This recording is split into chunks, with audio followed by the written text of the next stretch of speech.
black onyx or obsidian or something else. You decide. But we're gonna wrap it in silver. 20 gauge. Dun, dun, dun, dun. Let's go. This is going to be similar to the amethyst I just wrapped. I'm just going to make it a little fancier because that one was very simple. So just to be on the safe side, I'm taking a whole meter. Probably not going to use the whole thing.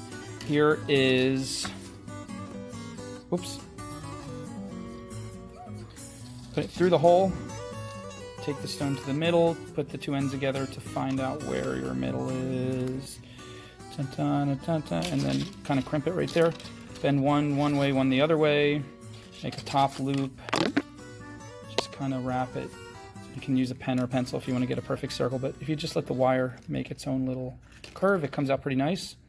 And let's make it a little smaller, roll it a little tighter, and then lock it in by twisting it like that. Boom. Now we're gonna again wrap this down across the face of the stone and wrap this up across the face of the stone. And then we're going to connect them and make a swirl. And we want to put the swirl at the bottom and then have fancy designs coming up. So we'll wrap it here, kind of in the corner bottom. Once we cross them like that, the swirl has begun, or spiral, whatever you want to call it. Wrap one side, wrap the next side. Press it tight, always pressing it tight against the stone as we're going along. Wrap one side, wrap the next side. Voila. Now again, you can make your spirals so tight that you only see the wire, or you can have space in between. I like to leave a little space usually, one side then the other side. Now we're going to come up here. This is so elegante. Do you see how elegante it is? Trying to think if I want to do something a little fancier. Yeah, I like the length of this stone, so I think I'm going to mimic it by coming all the way up here like this. I'll give these a little more of a curve before they loop in. And back here we're going to cross these to lock them in place so they have less chance of snagging. 2 twists should be good. Come up the other side. And yes. Now, see how... Whoa. I want this to be a little, this curve, I want this to be a little bit more elegantly straight up. I want it to flare all the way up to the top.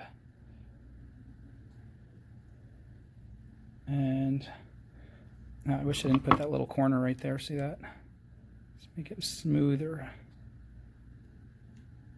Just let the wire make its own curve, that's always the best. I was trying to help it along. See what happens when you help it sometimes? So now I got to try to get rid of that little corner and try to make it a little bit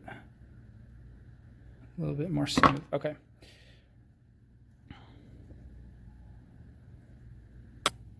And now these are coming like this, and I'm going to make a loop right here. Kind of a decent sized loop. I'm going to pull the middle part a little tighter. Separate them a little bit. Whoops. And then I'm going to come up like this and make one more little loop, but this will be a tiny one right up by the top. I'm going to go the opposite way. Still pressing tight against the face of the stone and rolling it really tight.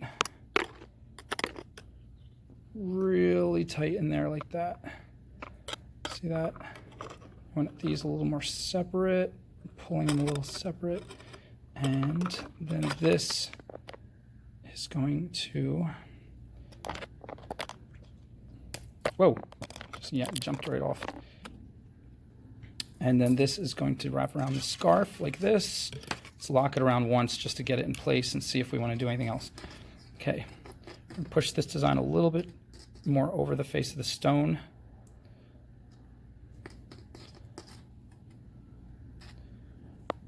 This is a little bit wobbly, it could be snagged, so we're going to take one of these strands. We took way too much wire for this, but that's okay. Way better than not taking enough. And we're going to come down through here and loop this underneath. We're going to hold it in place because we don't want it to yank everything out of place. So we're going to kind of feed it and help it. This 20 gauge is like not as easy to do threading as like a very thin gauge, which is really made for threading. But this way we can get it all knocked out in one piece like this. So that's locked in pretty tight. Check the front, make sure we didn't push anything out of place. Everything's pretty much where we want it to be. And we'll continue up here like this. Actually, let's bring these. Yeah, we'll continue these. And the wire's catching on the camera stand. Continue these across to finish the scarf, stacking the loops like this, gently. And right there, we'll cut it. Boom. Tuck in these two sharp ends. A little bit too long, cut them one more time. And let's push them towards the middle of that little bowl made by the scarf and then shove them down in there. Check this side. Okay, I don't like how these two top parts come out like that. I want to hide them more, so an easy fix, just pull them back here and crimp them. Grab that one, pull it back and crimp it. There it goes. Everything's tight, everything looks still good on the front. I'm going to crimp these a little more, get them nice and tight in there. It looks all messy in the back, that's okay. I'm going to flatten this so we don't have a little knot pressing into the person's chest when they wear it. Everything feels good. It's moving, but it's not going to get snagged out of place. It's pretty solid. I'm going to make this a little bit more, roll this a little bit more. And I don't like that. That's moving too much. So I'm going to give that a really good crimp. And that one. And even more. It's okay to do this. There's nothing wrong with it. See how much of a crimp I gave that? It's in the back. Nobody sees it. It's not hurting anything. And that pulls it much tighter against the stone. Look how it's not moving now. That one's moving a little bit. So let's give it even more of a crimp. Let's really get it in there. Look at that. Is that crazy? No, it's totally fine. It's tighter and tighter and tighter. Push this one back, kind of where we want it.